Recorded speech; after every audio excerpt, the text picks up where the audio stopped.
Chairman model colony town ظفر احمد خان کی زیر صدارت محکمہ جاتی سربراہان کا ایک اجلاس کا انعقاد کیا گیا، جس میں ماڈل کالونی ٹاؤن کے چیف کوآرڈینیٹر محمد اشرف سے افسران کا تعارف بھی کروایا گیا۔ اس موقع پر ٹاؤن میونسپل کمشنر ظفر اقبال بھی موجود تھے۔ اجلاس میں تمام محکموں کی موجودہ کارکردگی کا بھی جائزہ لیا گیا۔ اجلاس میں چیئرمین ظفر احمد خان کی جانب سے ملازمین کے 2018-2019 کے بقایا جات کی ادائیگی کو عملی جامہ پہنانے کے لیے اقدامات سے بھی آگاہ کیا گیا۔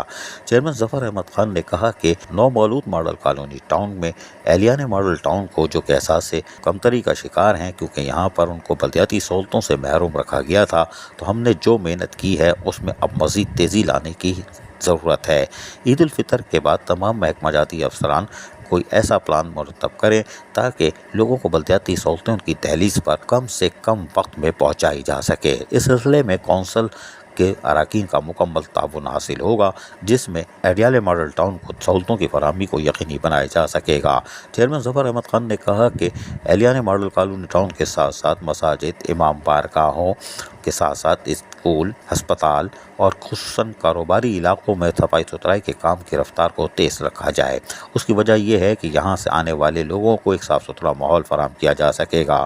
تمام افسران نے اپنے اپنے محکمہ جات کے حوالے سے بریفنگ دی، جس میں محکمہ باغات نے بتایا کہ ان کی کارکردگی کچھ ایسی ہے کہ کچھ پارکوں کی تیاری مکمل ہو چکی ہے، کچھ پر کام جاری ہے، جس پر یقینی طور پر چیئرمین ظفر احمد خان نے نرسری کے حوالے سے بھی سوالات پوچھے۔ عزیز عارف، KBS بلدیاتی نیوز کراچی۔ ایسی ہی خوبصورت ویڈیوز فیوچر میں حاصل کرنے کے لیے ریڈ بٹن پر کلک کر کے اور بیل آئیکن کو پریس کر کے ہم سب کے سبسکرائبر بننا مت بھولیے۔